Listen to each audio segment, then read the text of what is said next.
Sebuah balon udara berukuran besar berisi petasan jatuh dan meledak di perumahan Pesona Kota Mungkit, Kecamatan Mertoyudan, Magelang, Jawa Tengah. Jatuhnya balon udara mengakibatkan 5 rumah warga dan 1 mobil rusak.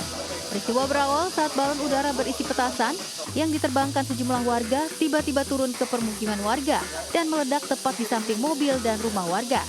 Hasil penyelidikan sementara polisi, balon udara yang diduga berdiameter 3 meter ditemukan 45 petasan dalam berbagai ukuran yang belum meledak. Dari balon itu ada beberapa petasan yang meledak di seputar TKP, kemudian ada yang mengakibatkan 5 rumah rusak ringan berdampak daripada ledakan mercon itu. Kemudian 1 mobil Sigra rusak ringan. Saat ini barang bukti puluhan petasan dan rangka bambu balon udara diamankan ke Mapolresta Magelang guna penyelidikan. Dari Magelang, Jawa Tengah, Puji Hartono, iNews melaporkan.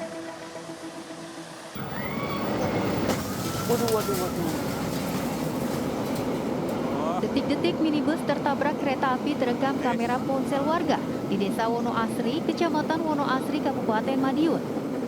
Beruntung, Tarmuji, pengemudi minibus dan 3 penumpangnya selamat setelah berhasil menyelamatkan diri. Awalnya, warga Pasuruan yang hendak mudik ke Madiun ini nekat menyeberang di perlintasan kereta api tanpa palang pintu, meski ada larangan melintas berupa patok permanen. Warga sempat meneriaki sopir dan penumpang untuk keluar dari dalam mobil sebelum kereta api Argo Semeru relasi Surabaya-Jakarta menabrak kendaraan mereka. Ini sudah diupayakan dari pihak desa dan dari PT KAI dengan memberikan tanda-tanda, simbol dan larangan. Namun yang pelaku, yang korban ini, yang pengendara ini memaksakan. Guna mencegah kejadian serupa, perlintasan tanpa palang pintu dan penjaga ini ditutup agar tidak ada kendaraan yang melintas. Dari Madiun, Jawa Timur, Arif Wahyu Effendi, iNews melaporkan. Ya, pemirsa, kereta cepat Jakarta-Bandung mengalami kebocoran hingga airnya masuk ke dalam gerbong. PT KCIC menyebut bahwa wush tidak bocor melainkan karena tampias air hujan yang disertai angin kencang. Heboh di media sosial terkait dugaan kebocoran kereta cepat wush karena hujan deras. Dalam video terlihat lantai di gerbong kereta terdapat air. PT Kereta Cepat Indonesia Cina atau KCIC membantah bahwa wush bocor. PT KCIC menyebut bahwa wush tidak bocor melainkan karena tampias air hujan yang disertai angin kencang. Pada saat itu memang di stasiun Tegaluar terdapat hujan yang sangat besar disertai dengan angin kencang sehingga memang ada tampias air yang masuk ke dalam area kereta. Jadi dapat kami sampaikan tidak ada kebocoran di kereta wush. Memang ada air hujan yang masuk ke dalam kereta di beberapa bagian itu karena adanya tampias. Selain mengklarifikasi tidak adanya kebocoran, PT KCIC juga meminta maaf atas ketidaknyamanan yang dirasakan penumpang dengan peristiwa ini. Pemirsa, liburan Hari Raya Idul Fitri dimanfaatkan warga DKI Jakarta yang tidak mudik untuk mengunjungi sejumlah tempat wisata yang ada di dalam kota Jakarta. Selain dekat dan tidak begitu macet, tiket masuk yang murah meriah menjadi alasan mereka mengajak keluarga untuk berwisata. Masa libur Lebaran menjadi momen yang tepat untuk menghabiskan waktu bersama keluarga. Salah satu destinasi yang banyak dikunjungi adalah Kebun Binatang Ragunan. Di sini pengunjung bisa menikmati berbagai atraksi yang dilakukan oleh binatang, sekaligus memanfaatkan Ragunan sebagai wisata edukasi bagi anak-anak. Harga tiket yang terjangkau, lokasi yang strategis, dan tempat yang nyaman menjadi beberapa alasan Kebun Binatang Ragunan masih menjadi pilihan destinasi liburan di Jakarta. Selain Ragunan, lokasi wisata di Jakarta yang dibanjiri warga adalah Taman Impian Jaya Ancol. Di sini sejumlah aktivitas bisa dilakukan oleh para pengunjung, mulai dari berenang, bermain pasir di pantai, hingga menggelar tikar sambil berpiknik menikmati suasana pantai. Tempat lain yang tak kalah menarik untuk mengisi libur Lebaran di Jakarta adalah Taman Mini Indonesia Indah di Jakarta Timur. Tidak hanya warga Jakarta yang berkunjung untuk berlibur, akan tetapi banyak masyarakat dari berbagai wilayah rela jauh-jauh berkunjung ke Taman Mini untuk menikmati berbagai wahana permainan yang ada. Dari Jakarta, Tim Liputan iNews melaporkan. Ya, pemirsa, mengunjungi lokasi wisata menjadi aktivitas yang menyenangkan saat mengisi libur Lebaran. Namun apa jadinya jika lokasi wisata yang dikunjungi merupakan wisata ekstrim penangkaran buaya seperti yang ada di Medan berikut ini?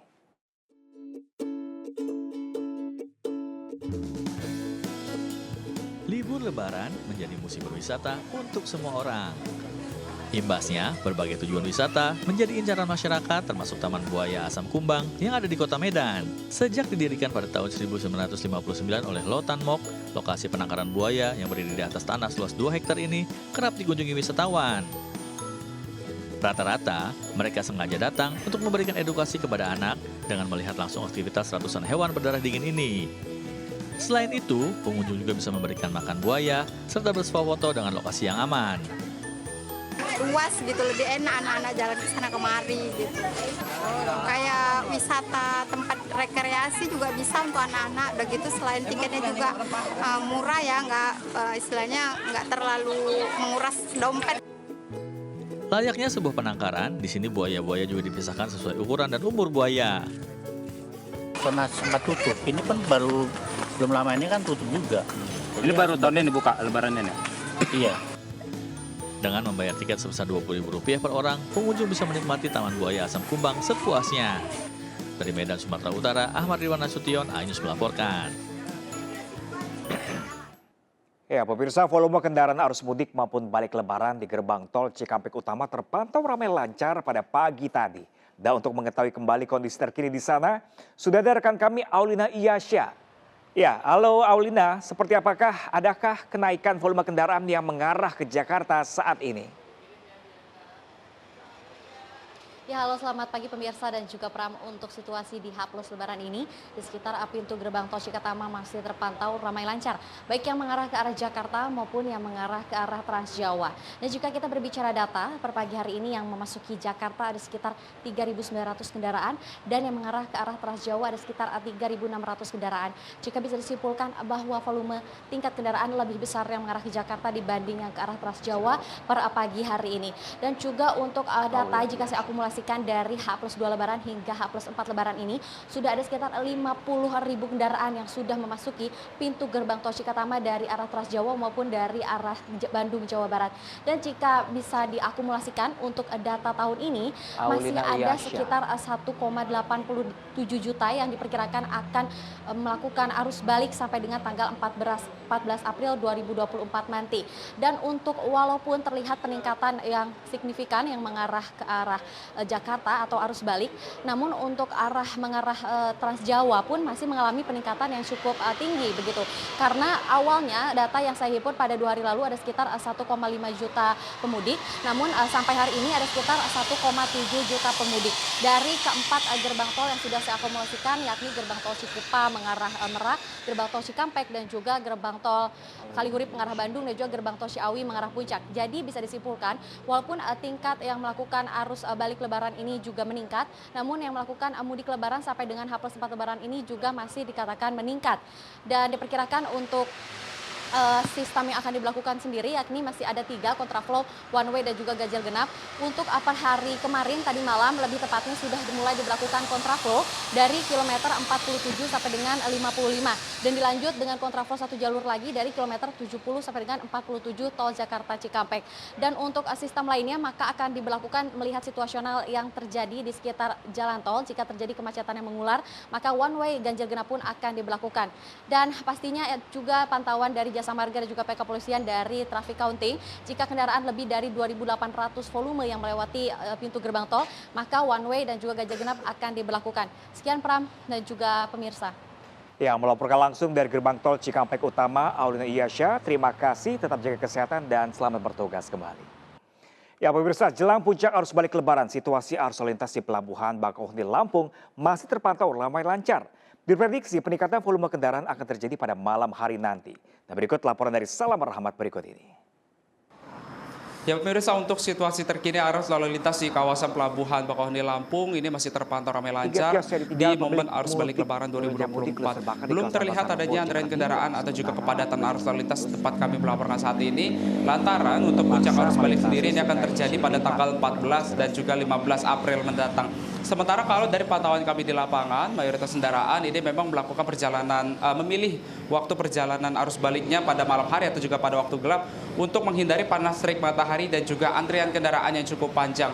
Dan dari pihak SDP ini juga sejatinya menghimbau kepada para pemudik agar melakukan pemesanan tiket dari jauh-jauh hari secara online yang nantinya bisa terhindar dari antrian kendaraan atau juga kepadatan arus lalu lintas yang diakibatkan oleh para pemudik yang belum memiliki tiket. Sementara untuk mengurai kemacetan, rencananya penerapan rekayasa lalu lintas dengan menggunakan delay system ini akan diberlakukan secara situasional jika nantinya mulai terlihat adanya ketersendatan arus lalu lintas, dan delay system ini nantinya akan dilakukan di rest area sepanjang jalan tol Bakauheni Terbanggi Besar yang dilakukan secara situasional. Dari Bakauheni Lampung, Salam Rahmat Ahmad Putra, iNews melaporkan. Ya, pemirsa, 3 kios yang ditinggal pemiliknya mudik ludes terbakar di kawasan Pasar Rebo, Jakarta Timur. Sementara akibat jembatan putus, warga yang hendak bersilaturahmi di momen Lebaran terpaksa melintasi Sungai Ciliman yang berarus deras di Lebak, Banten. Dan 2 informasi ini kami rangkum dalam Indonesia 24 jam.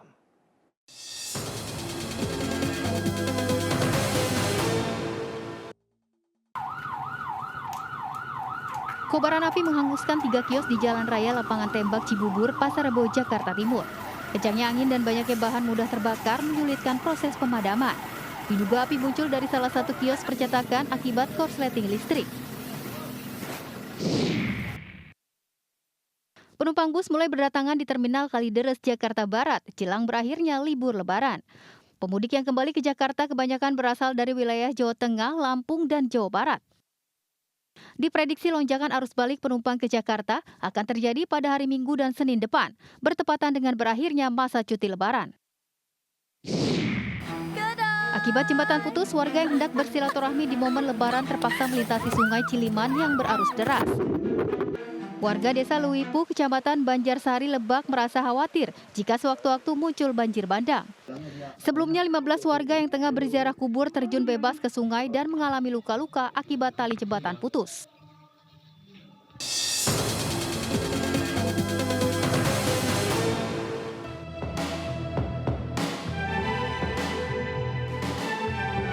Proses evakuasi terhadap seorang pria mabuk yang dilakukan tim rescue damkar Makassar dari puncak tower setinggi 25 meter di Jalan Muhammad Yamin, Lorong 4, Kota Makassar, Sulawesi Selatan berlangsung dramatis.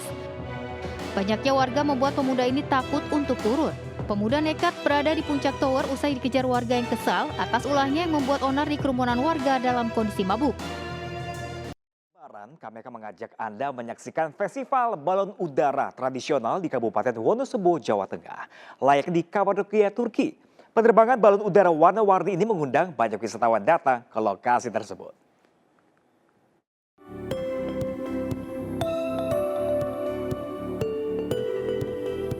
Bukan di Kapadokia, Turki.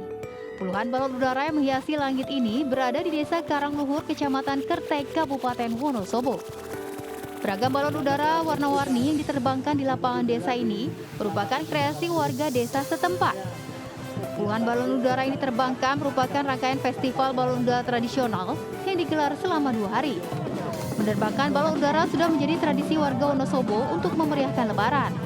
Agar tidak membahayakan penerbangan, balon udara ditambatkan dengan ketinggian maksimal 150 meter. Lantaran unik dan jarang ditemui di tempat lain membuat banyak wisatawan datang ke lokasi ini.